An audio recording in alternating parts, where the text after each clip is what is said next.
daily podcast on the Big 12 Conference, part of the Locked On Podcast Network, your team every day. Hello, everybody. Josh Neighbors here, Locked On Big 12 Podcast. He's back again. It is Robbie Triano of SiriusXM, Big 12 Wizard. Robbie, you've been so spot on with everything happening in the conference that I had to bring you back to talk some things out. Thank you. Yeah, no, it's been a good and surprising season so far. Were you able to keep up with the Big 12 this weekend while you were at what was it, Music Festival Firefly? Yeah, so I was at a music festival this weekend. Sadly, I was not able to watch the games, but as a good producer, did my homework, watched all the games in full. And man, I missed a very bad weekend, but I'm happy to come back and see everything is in chaos. You know, there's like this meme from the show Community when Donald Glover walks in with a pizza and he thinks everything's going to be all right, and then the room's on fire. That's me. I walked into a complete storm of the Big 12. Yes. So you pick Kansas State. You spun the wheel. We talked about this before. You pick Kansas State as your team, but I feel like you should be allowed to switch to Baylor because I really should. I was totally wrong about Baylor. And also Kansas State losing Skylar Thompson, I feel like kind of like derailed what could have been, because I think it's a completely different team with Skylar Thompson. Like if Skylar Thompson's playing this weekend, Oklahoma fans would be absolutely horrified. They would be absolutely horrified. But he's not, and they're having issues. The team is not having issues, and you kind of saw this one coming. It's the Baylor Bears and Dave Aranda. Their team is 4-0. And I put some things together. Just I know it's only 4 games in, but if you kind of take a look from year 1 to year 2 of what we have here.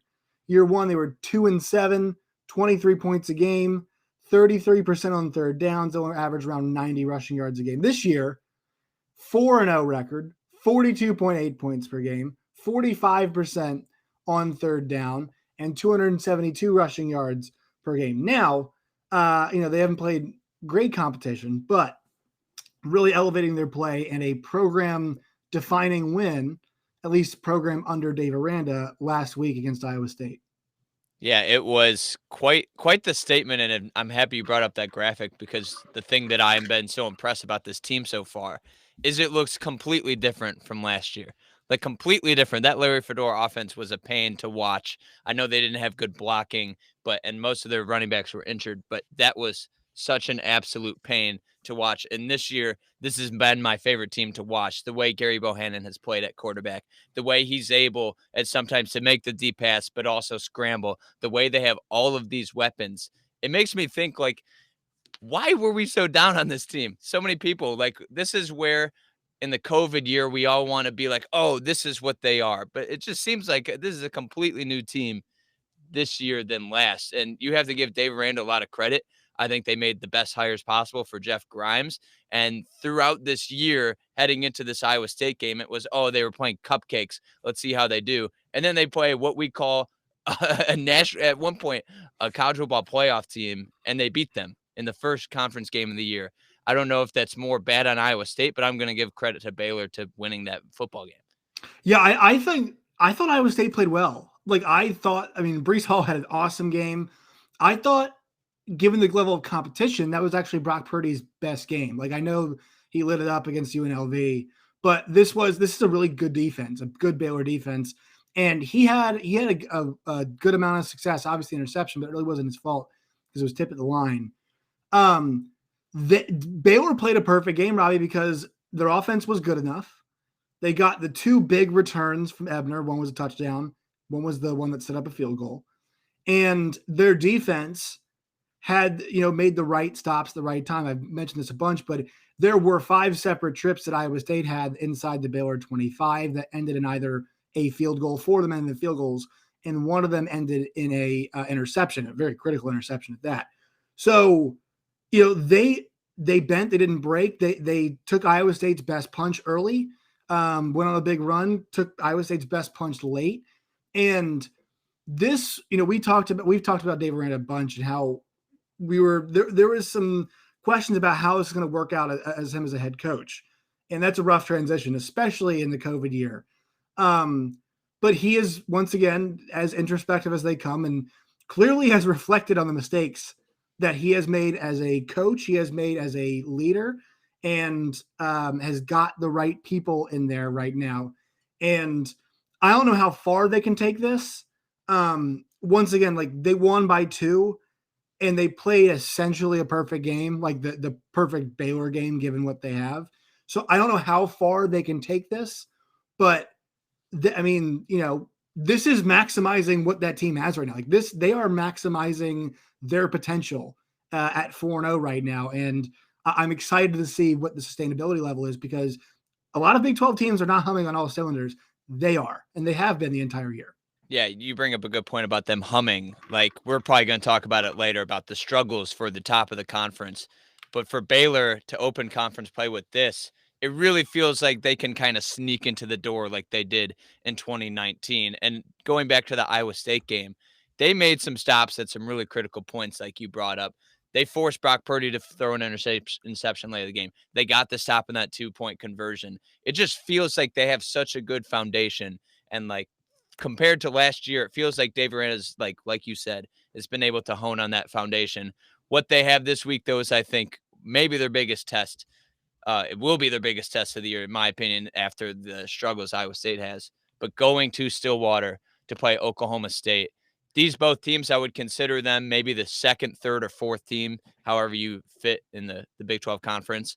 I would say these are two of the best teams in the conference right now. And the fact that they get to play this early with the momentum that they have, it's awesome. And honestly, I love it. I'm worried about the health of Terrell Bernard. I think that is a huge key for this team.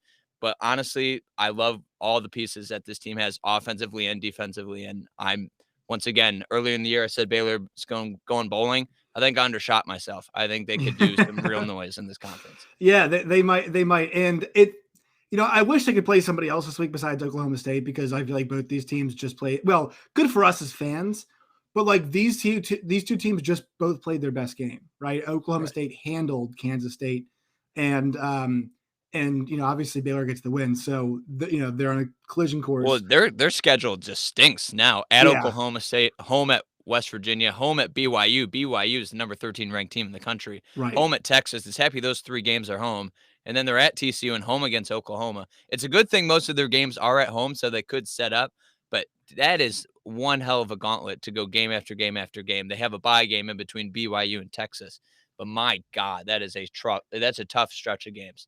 Right. It's an absolute difficult stretch of games. That's why it's like, let's appreciate them now. It's why I put Kansas State number 2 last week in my power rankings, because it's like you have to have some foresight. You know what I mean? Like, right. Look, and you can't stay on top of the pile for forever, especially for some of these teams. So we have to give them their love when it is due. All right, Robbie, let's go to your second thing that you wanted to talk. Full disclosure, I asked for Robbie for like 5 storylines, 5 things he wanted to talk about, and a bunch of them. I mean, they're all super compelling. So the next one is the struggle of the Big 12 quarterback. Now, here you go. I made a thumbs up, thumbs down list, Robbie. So let's look at this. Oh. Thumbs up, Max Duggan. Thumbs up, Gary Bohannon. Thumbs up, Casey Thompson. And Jason Bean, relative to, he came out of nowhere, honestly, to become their, I mean, he beat out 2 guys. It felt like Miles Kendrick might be the guy because obviously he's a veteran. And then obviously Jalen Daniels was there and played some last year. Jason Bean, I thought, has come in and did a pretty good job, all things considered.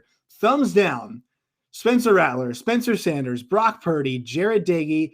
Skylar Thompson was doing fine, but Kansas State's quarterback's going to pass, but all things considered, it is a thumbs down. Correct. And it should be Tyler Shuck / the Texas Tech quarterback situation, because it's been up and down. First half bad against Houston, second half really good.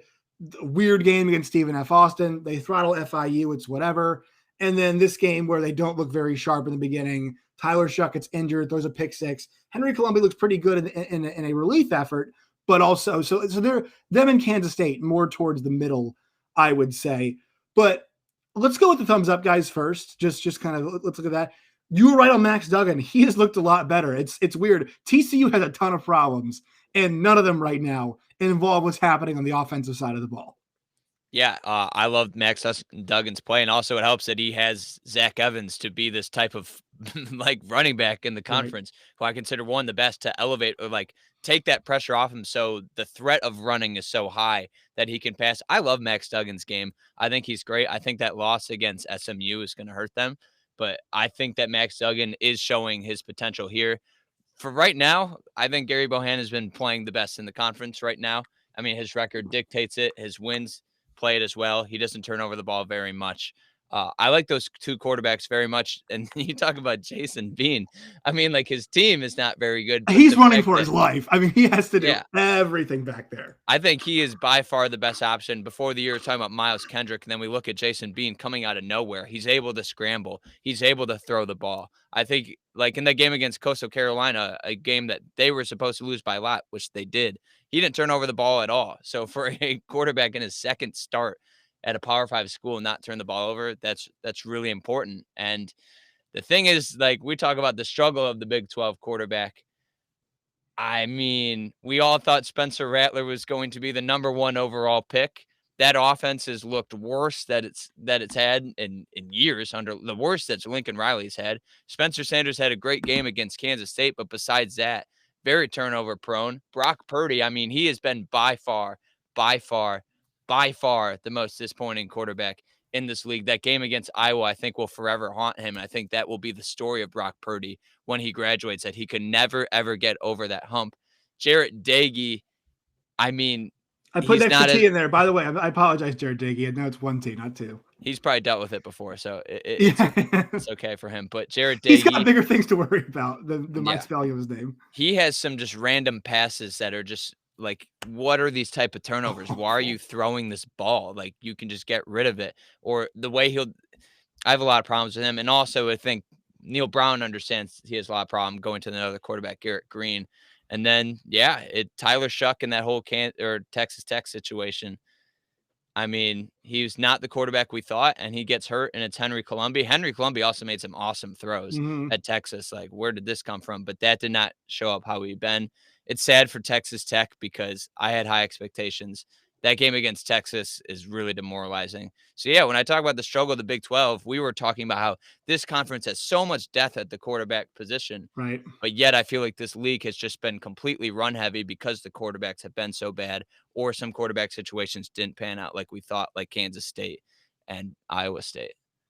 Yeah, I think to go back to Gary Bohannon, to kind of just put a bow on the Baylor thing, like that was kind of the observation everybody made when they made the decision, right? Okay, they're going with this guy because they trust him the most to take care of the ball. Because I think if you watched either of the guys, him and Jacob Zeno just transferred, but like if you watch either guy throw the ball, like Jacob Zeno obviously has a bit more of an opportunity to hit some explosive, big downfield passes, to make those kind of eye-popping throws. Bohannon takes care of the football. He takes care of the football. He manages possessions well. We had John Morris, play guy, on yesterday for the Baylor Bears. He talked about how he has not thrown an interception yet. Did lose a fumble, but still has not thrown an interception yet. And that's been absolutely huge. I think a lot of these guys, like a lot of it, especially for the two Spencers, the offensive line play is usually a bellwether of how those guys are going to perform, right? Like last week, Oklahoma State had their best offensive line game that I think we've seen in a pretty long time. And guess what? Spencer Sanders was zipping all over the field. The design runs were working. Everything went well. Same thing for Spencer Rattler. This Oklahoma offensive line, it's not as good as it used to be. And look, actually, if you look at the numbers,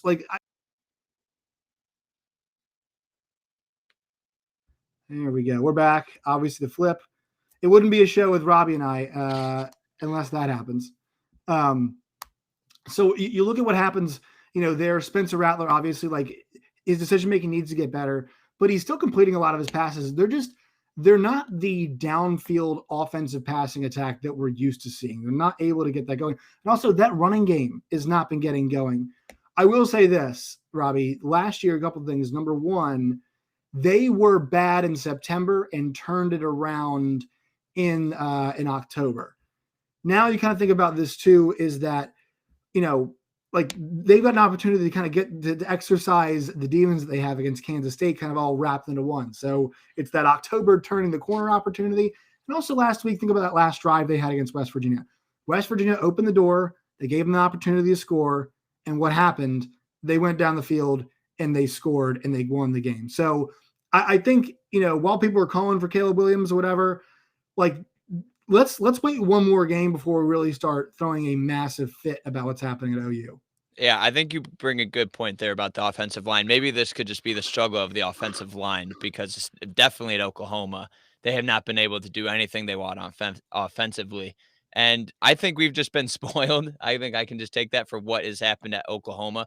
They've been able to compensate. They've had great offensive lines, but they've also had these just unbelievable quarterbacks. And I think we've just put so much on Spencer Rattler that I expect him to, compensate for the mistakes that Oklahoma has and their deficiencies. So that's where I'm like, oh, okay, we need Spencer Rattler to step up. He hasn't.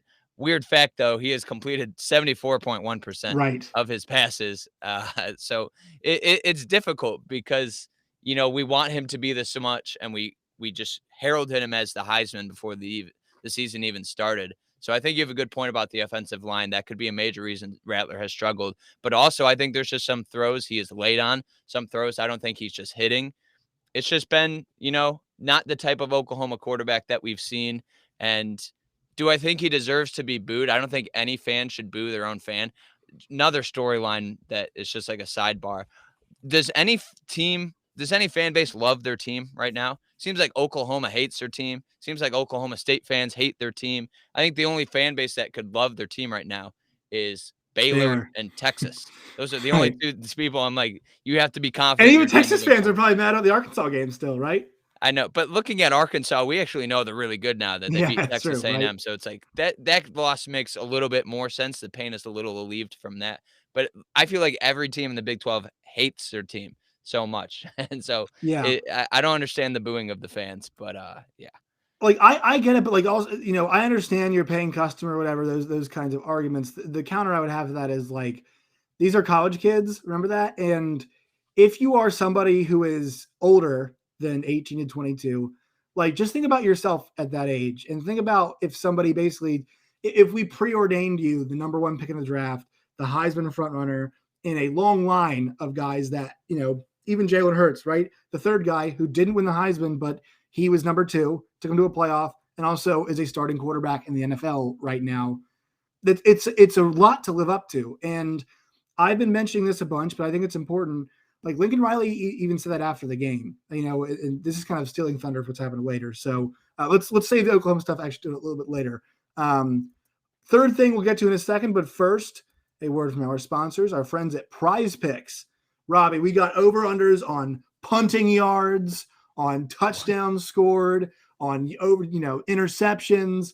Prize Picks has all of it. It's available in most states. Check it out right now. Download the app. It's the right way to play fantasy sports. You can go there today, sign up, use a promo code Locked On. It's LOCKEDON, Locked On, for a deposit bonus when you sign up. But all kinds of props there available at Prize Picks, the best way to play daily fantasy. All right, your number 3 storyline that we're going to get to, Steve Sarkisian and the new look Texas offense. So you have the hiccup against Arkansas, and you kind of think, okay, maybe the game against ULL was a bit of an aberration. Well, they've scored over 120 points in their last 2 games combined.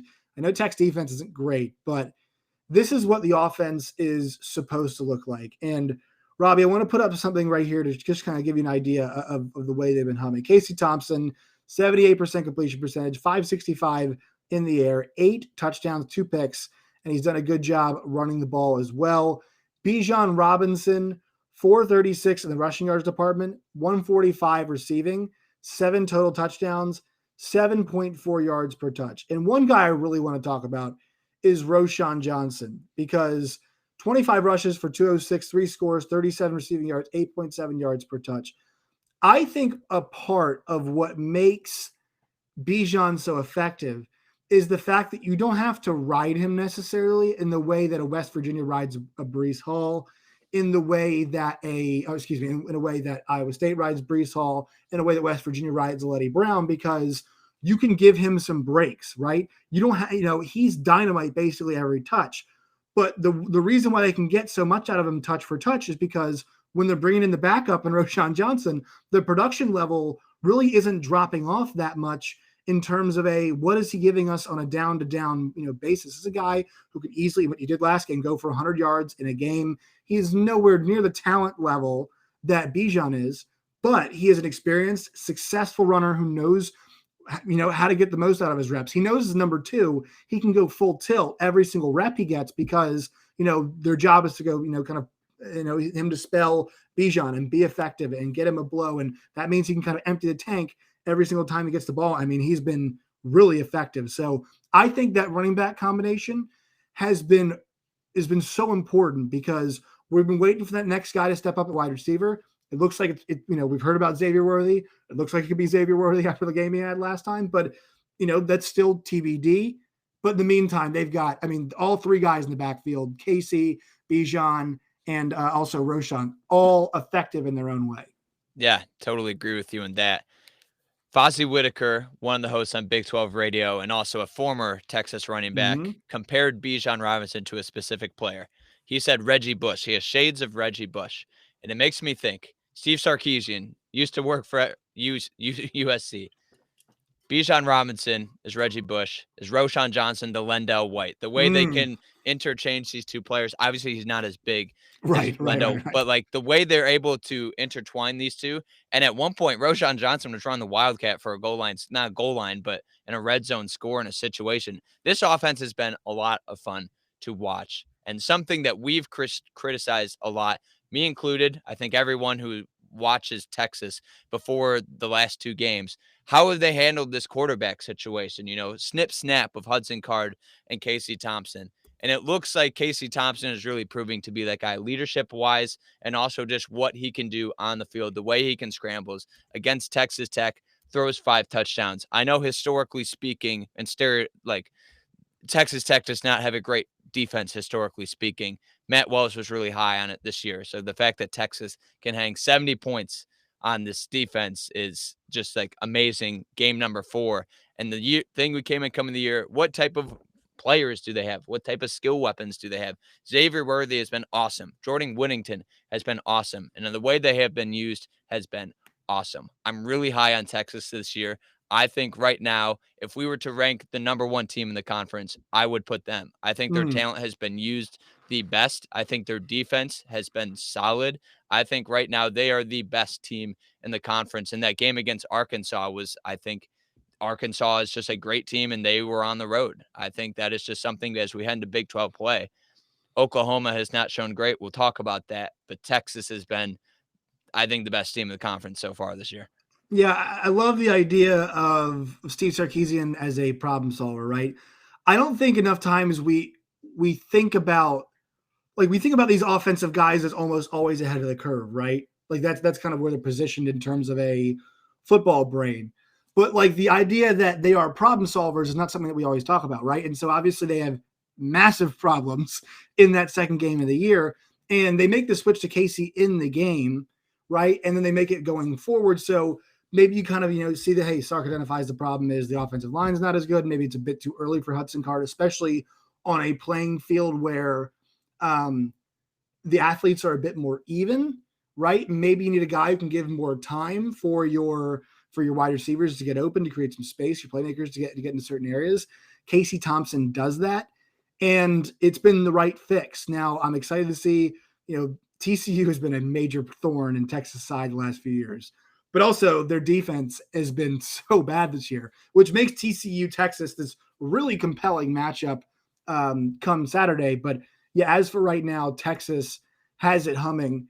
Number 4, Robbie, on your list is the Big 12 is about running the football and it's about defense. And to illustrate these two things, we got some numbers here. Here is the running for you. I know it's in gray. Shout out to the PDF on the Big 12 website. Not as aesthetically pleasing, but look at the amount of guys that are in this conference that are averaging over 80 yards a game on the ground. You've got obviously Zach Evans, who's been leading that charge. Bijan Robinson, Breece Hall, Abram Smith is on this list, Deuce Vaughn, Jalen Warren, Taj Brooks, Tristan Ebner. And here's what's amazing about this, Robbie, is that like we just mentioned with Texas, there are so many secondary backs that actually complement a lot of these guys really well. I mean, you think about, we talked already about Roschon Johnson. Tristan Ebner is is actually probably not the best. He's not the pure better running back of the two guys they use in that backfield. I would say it's more Abram Smith.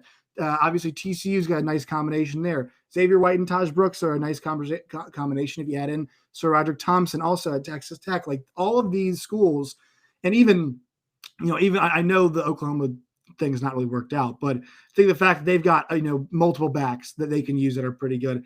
And then the defensive side of things too, how good these defenses have been. But I'll let you go on the running backs thing first. Take it wherever you want with what you've seen with the ground attacks in the Big 12. One example I'm going to use, and I think what has really spurred this conversation, this talking point that I had, is I want to look at Oklahoma State for a second, because this is a team that is known for that Mike Gundy offense, throwing it around. But what they have done with Jalen Warren, he has saved their entire year because their quarterback play has not been as great because of the injury to Spencer Sanders and also that offensive line. But the way that they have just been able to adapt to go to the run in Jalen Warren and be so heavy on that and rely on their defense. And also when you look at Oklahoma, their running game has not been the best. This is a team that we have known forever for their offense over the past decade. They have won all of their games because of their defense. They have scored the least amount of points in the Lincoln Riley area their last two games. I mean, they scored 16 points against West Virginia. What are we talking about? And then in Nebraska, they only scored 23 points. What are we talking about? So the fact that this league, we are known for this type of air raid type of system, has been so dominant on the run. And I think it's kind of a breath of fresh air. And I'm from Big Ten country. I root for Michigan State. I lived in Michigan. That's what I grew up looking football, being a good defense, being physical, being able to run the football. And I feel like the Big 12 heard all the criticism of no defense. All they do is score points. All they do is throw the ball. And I think this year they're making a stylistic change to run the ball a lot more and be more physical. And it's been kind of a change of pace for this league. And I think it's been a lot of fun to watch. Yeah, I agree with you. It's and they've had these, luckily for them, they've had these running games to lean on because of the lack of quality quarterback play. I mean, it's been huge. The defenses, though, there are 6 teams that are giving up less than 20 points a game right now in this conference, and the fact that they all do it kind of in a variety of ways, right? I mean, all of these teams, they're known for kind of different and unique defensive systems. Obviously, Oklahoma State known for their blitzing, Kansas State, their 3-man front, Iowa State and West Virginia, their kind of exotic looks they give. Dave Aranda is known for his tough-nosed line of scrimmage type style defense. Though they get punched in the mouth a little bit last week, they didn't break like we talked about. And Oklahoma, with the job that's been done there, I mean, it's, their defense, like in past years, it's kind of been like, hey, the offense can take care of things until we get our defense together. The defense is currently holding down the fort ever since that, they did their job in the end of that game against Tulane. They were able to hold up. But ever since that game, the defense has been fantastic, getting the requisite stops, taking care of business, and forcing turnovers as well, getting to the quarterback. I know it's not always the most consistent defense, but that's been the story. Is a lot of these schools, and West Virginia's defense deserves a lot of credit because they got punked last week by their offense. The offense was their undoing. And look, holding Oklahoma to 13 points all game long, they should have been in a situation where West Virginia kicks a field goal, goes up 16-13, and the length the field is needed to go by with a lead. That's the spot they should have been in. It didn't end up that way, and I don't really blame them for giving up a total of 16 points to a Oklahoma outfit. But it's been a great defense. The number of times that we have seen Oklahoma State hold the fort. I mean, talk about leaning on your defense. Like, it's not just been inability on offense. It's been turnovers as well, which have really hurt them. So I think when you think about those situations, you've got to consider the fact that, hey, this is a defensive conference. Now, the best teams of the conference, and Iowa State too, like their offense has cost them games. Their defense 100%. Has not cost them any game yet. So these are schools that are programs relying on that great defense right now. What's impressed you the most? What defensive, besides Baylor, besides your Baylor Bears, which defense have you liked the most? I think Oklahoma State has been the best of the year so far. I mean, holding opponents to under 23 points every game. I mean, they've been unbelievable. Oklahoma, we know they have the talent there. And like they have the defense where if they had a good offense or at least a respectable offense right now, they could be in the national championship conversation. I know they haven't played the best of talent, but Oklahoma has the pieces to be great. Like to be great. If I were to pick the 5 defenses that I truly believe are above average or great, Oklahoma State, Baylor, Iowa State, Oklahoma, West Virginia. Iowa State's defense is unbelievable, but the fact that special teams shot them in the foot against Baylor and that their offense just sputtered uncontrollably against Iowa is ridiculous. So I think this league is shaping in a way that is completely different. And I hate when people are still talking about Big 12 and they say, oh, the offense, it's just offense. Or like the stereotypical when they're talking about a team and they score so many points, they're like, yeah, Big 12 defenses. I hate it. I hate it. Watch the games. Look how it's happening. I don't think it's bad offenses in this league. I don't think it is. I think there's so many great skill players, especially at the running back position. And like this league, I think if you were to rank the top 5 skill position players, I think all of them would be running backs, or at least some Right. like Charlie Kolar or something like this is just a really dominant league of running backs. And I think it's like really refreshing to see how this league has been changing. And I think it's been fun to watch. We talk about how these teams aren't good enough up front. Well, I mean, we'll find out, right? Because this league is going to test you up front. Because what do the majority of the teams do well? Run the football. So we're going to know how good you are up front. And like I said, like Baylor's defense is very good. They ran into an offense last week in Iowa State that's got great weapons that used them all really well. And what they do? Okay, we gave up almost 500 yards total offense, but what do we do? Get the stops. And that's what John Morris said yesterday. He didn't care about the yards. Dave Aranda. It's about the stops. And think about West Virginia too. Stops against Virginia Tech that they got at the end of the game, right after 2 horrible turnovers in that game by Jared Dagey. The defense said, "No, we got you." And I think that's kind of the story the first month of the season. I know we look at offense always in this conference, but the way the defenses have responded, and look, has it always resulted in wins? No. West Virginia last week, it didn't result in a win. Iowa State against Iowa didn't result in a win. Iowa State against Baylor, it didn't result in a win. They held Baylor under 300 total yards of offense. They're limiting teams to only less than 4 yards of play. They're one of like 3 teams in the country. I think it's A&M, Georgia, and Iowa State right now, the 3 teams nationally that are doing that. And that's a big story. So yeah, save it with the Big 12 defenses. Yeah. Save that crap. We don't need that. All right, one more word from our sponsors before we get to your last thing. Sweat Block wipes, Robbie. If you're in the crowd, if you're at a music festival, these probably would have been nice to have. The Sweat Block wipes. 7-day dry shirt guarantee. They've been featured on the Rachel Ray Show, tested by firefighters. Thousands of reviews on Amazon. It's a bestseller there, has been for the last 10 years. It's number 1 on Amazon in their antiperspirant category. So that's pretty impressive there too. You can get them today at sweatblock.com. Promo code LOCKEDON, LOCKEDON, for 20% off, or you can find them at Amazon or CVS. Also, today's show brought to you by Built Bar. Go to built.com today. Check out the latest line of Built Bars they've got right now. Coconut, almond, cherry, raspberry, mint brownie, peanut butter brownie, double chocolate, salted caramel, 17 to 18 grams of protein, only 130 calories, 4 to 5 grams of sugar, and only 4 grams of net carbs. You can go there right now, built.com. It's the official protein bar of the U.S. track and field team. Fun fact right there. Go to built.com, promo code LOCK15, LOCKED15, LOCK15 for 15% off today at built.com. All right, Robbie, so let's get to those 2 top teams. The top dogs continue to struggle. So let's go with Oklahoma first.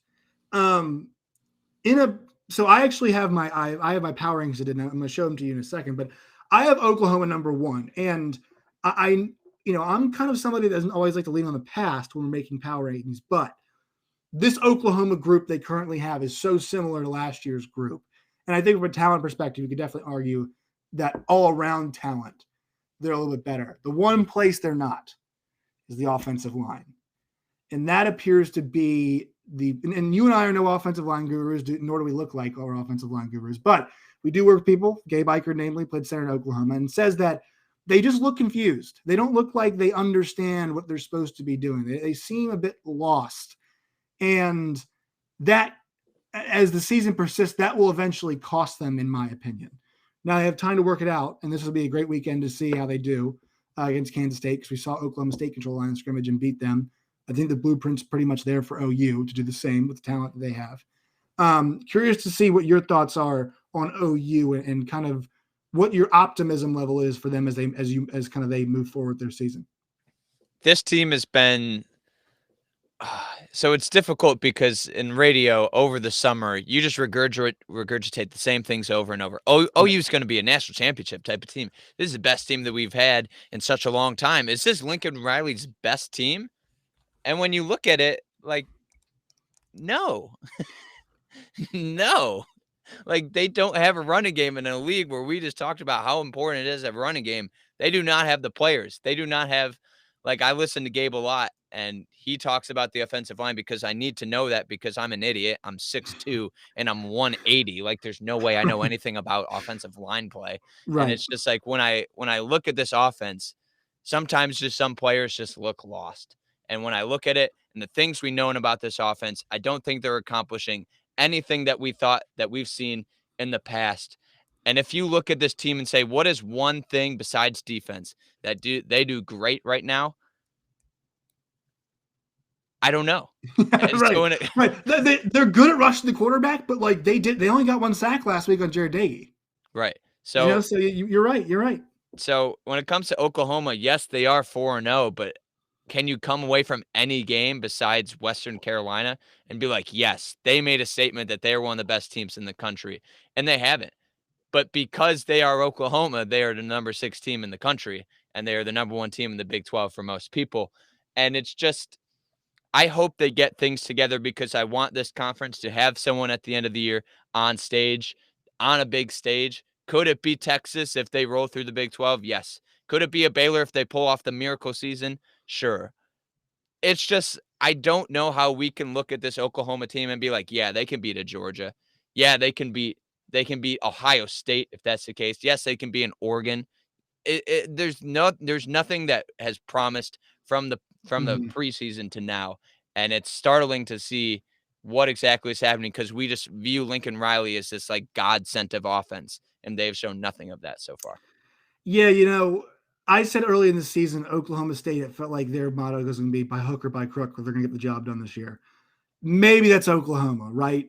They had the game against Tulane where they turned it over late, and they're able to get a stop. You have the game against Nebraska where it's a lot closer than it should be. You should be pulling away, but Nebraska has the ball later on in that game in a 1-possession game. Get a stop.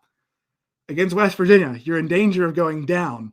The center false starts and snaps the ball by Jared Dagey, and you go down and score a touchdown. Like against the Power 5, against the Division I teams they played this year, against the FBS level teams, all their games have been one score, and so that's concerning, and the quality of play is concerning. On the other side, have they played a team as good as Georgia, like Clemson did? No, but I think if you track their ranking in the AP top 25, and usually throw that stuff out, but they went from number 2 to 6, which means 2 things. Number 1, they're not playing very well. Number 2, they still haven't lost yet. Yeah. So that's unlike Ohio State. It's unlike Iowa State. It is unlike Clemson, right? All of those, A&M, for another example, of those teams that took a tumble, took a spill. Once again, not saying they've played the quality of team that those other schools have, but they are still winning games. And there are opportunities for improvement. West Virginia, I said this last week, they're the perfect kind of team to give Oklahoma trouble because of the way their defense gets after you. And the fact that they're a first half football team, they are not good in the second half at all in offense. It's just not what they do. It's how they're built. They can't stay in offense. They love to score early, get the lead, and hold on to it. That's what West Virginia loves to do. And pray they can hold on to it. Yeah. Has not worked for a couple times, but yes, it's worked once for them this year. That's I was like, if they have a better quarterback, it's the perfect team to probably upset and go get Oklahoma at this point. But I'm now curious to see, all right, we have enough examples of you guys holding on. Time to go grab the bull by the horns moving forward. And I think it's difficult to have a group that's this talented. The challenge they're going to have this week, I think they win in a big way. And I thought it was going to be last week. I really think it's going to be this week that they do it. And people on here will say, you're a homer for the Blue Bloods, whatever.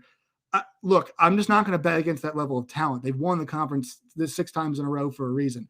Now, this is the most problematic offensive line they've had in a long time, and they've got to find ways to roll Rattler out, which I actually think he prefers to do. Get him in space, create plays, add Caleb Williams in my opinion, in some spots, a la Emory Jones when Kyle Trask was the quarterback at Florida. Not saying bench him. That's a bad idea. Do not put a freshman quarterback behind that offensive line. It's not going to go well. Promise you it's not. Mm-hmm. I think there are ways that they can correct as much as possible. Do I think this team will win a championship? I don't think it's going to reach that level. But they could they get to a point where they can run the table? Maybe. I actually think that's still in play. It feels like you're not on the same page with me on that, but I think it might still be in play. I think the window right now for any other team has never been wider in this conference. I think this is like the one chance we could actually see that 6-time Big 12 championship. I think it's 6. I don't know. I lose chance to go down. 6. So this is a team like I know Bill Bedenbaugh is a great offensive line coach. I think there's a lot of players that have not been experienced on that. And I think the way they utilize some players, Eric Gray is dynamic when he has space. He has not had space once in any of this type. I don't think these players have been really put in the best spots this year. So when I look at Oklahoma, yes, they're 4-0, but I'm seeing the gap that we thought that was there between them and the rest of the conference just kind of get a little bit more slower, like a little bit closer with each other. And that gap between them and Iowa State right now is somehow even farther than we thought. Yeah, it's yes, which is weird. That brings us to Iowa State. So the question going into the season was, who is the second best team in the conference? Who is the third best team? It is now, who is the second best team in the conference? Because Iowa State, I think they have a chance to reclaim that mantle, and they're not out of the Big 12 title hunt. But with that loss to Baylor, the job just got a lot more difficult. You got to ask yourself now, if some team kind of rises up and starts to play really good football, it's almost like baseball, right? Like how many, you're one down in the loss column, right? How many more potential losses can you have the rest of the way if you're Iowa State and still come out on, in a position to play for a Big 12 title?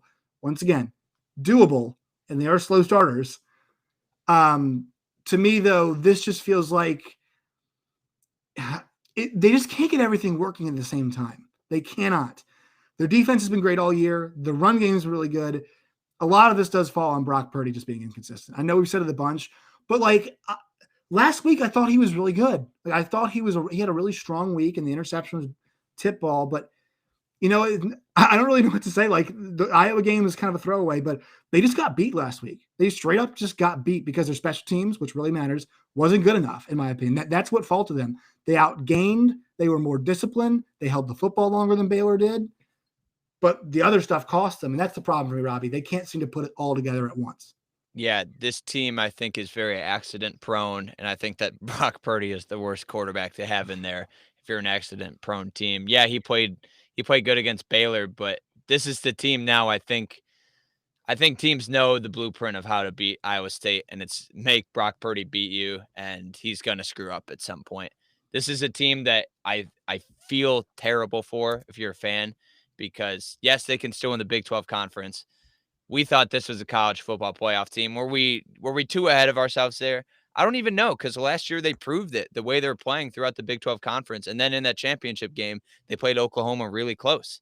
I'm sad because I don't think Iowa State can be better than this, to be honest. I don't think Iowa State has that level to jump up. Maybe I'm wrong when Oklahoma and Texas leave this conference, and if Matt Campbell stays, I think they can be as good. But this is an unbelievable defense. You have one of the best running backs in the Big 12, Breece Hall, one of the best running backs in the country. You have one of the best tight ends in the country, maybe two of the best tight ends in the country. Allen's pretty good, man. He's pretty good too behind Kolar. So when this team is 2-2, you're just like, man, that sucks. Can they still win the conference? So I think they have a really good chance, and they have a good ramp. They're playing Kansas this week. I hope that gives them the confidence they need. Yeah. And then they go at Kansas State, who is a depleted bunch right now without a real quarterback or first two quarterbacks if Will Howard or Skylar Thompson can't play. So if you're an Iowa State fan, you have to be optimistic that you can run the table. But man, coming into the season, there's so many high hopes, and the fact that we are so down on what we thought were the top two teams is sad, but it makes it more fun for the rest of the Right. league. And I'm looking forward to that. Glass half full. I think there's motivation there. Like, I know the expectations, but for those guys in that locker room, it's not even about like playing for a Big 12 championship at this moment. To me, it's like, remind everybody why we thought you were that good, right? Give us a taste of what that was like for your own personal, for them personally, for them as a collective group. Like, I think that's really important because they're too well-rounded of a group. They're too talented of a team. They're too well coached to be 2-2 at this And you know what month is coming up? It is Brocktober. Brocktober's coming up. I do think if they lose again, like, there's a chance you might want to go, and it's Brock Purdy's kind of, I don't want to say fault, but it's on him. Maybe you make the switch just because it's Hunter Dekkers is a guy that you want to see if he's there for the future. And look, give him good weapons right now. It might be the right time to kind of give him a look to see what you got. No, I totally agree with that. And Brock Purdy, I mean, he's had great moments in this conference. It's coming to an end, and I think the problem was 2 or 3 years ago. That's the problem, yeah, for him. If you're Matt Campbell, you may be looking like you love your guy. He's been your guy for a while, but sometimes you just gotta go in a different direction. And I love the fans of Ames. I think they deserve better than what they've gotten this year based on the team that they have. So, I mean, I hope they make a good run, but right now I don't see them making it to the Big 12 championship game. All right, Robbie, let's see if I can get it to pop up. It is the power rankings I have made. There's a Big 12 logo. You can't find a Big 12 logo at a website without a little thing attached to it. So Baylor, shout out to you with that logo there. Oh yes. Would you switch? So you would put Oklahoma 2 behind Texas. Right now, yes, the records are different, but Texas right now, I think, has the momentum, showing signs of being great. I think Texas Tech is worse than I thought, even though they went undefeated in non-conference play based on that game. But I'm just going to believe that Texas has this great offense because they've shown that hanging 70 points is not just some type of fluke of a bad defense. You have to still score 70 points. So I'm riding Texas right now, and especially in conference play, they've looked the best. I would have Oklahoma number 2 right now, but I love the rest of your list. How do you feel about Baylor and Oklahoma State? Even though I think Oklahoma State wins this week, but I think Baylor, given what they showed us, deserves that bump to up to number 3. Totally agree. I think they've handled their non-conference play in fashion. I think they beat the number 2 team in the conference that we all thought of. So yeah, I'm team Baylor, but that ranking means nothing because this week we're really going to find out. And I think these teams are so evenly matched. One could be 3, one could be 4. You can have it either way. I think both of these teams right now are in lockstep of where they are as a team. All right, Robbie, where can people find you, and where can they interact with the Triano Kid? Come to me on Twitter at the Triano Kid. I tweet a lot about the Big 12, so if you're interested in that content, come there. If you have an account or a SiriusXM account, or you want one, go steal your mom's credit card, go get a job, buy a subscription to SiriusXM. We have content in the mornings, and Josh and I work in the afternoons for Big 12 today with Dusty Dvorak, Gabe Eichert, Chris Plank. If you don't get enough Big 12 content here, come over and join us. It's a lot of fun. And you can get a free trial too. So that's one. I know it's cheaper for students too. So if there are any students out there, go right ahead. There you go. All right, Robbie, I will see you in roughly 45 minutes. Sounds good. Thank you, Josh.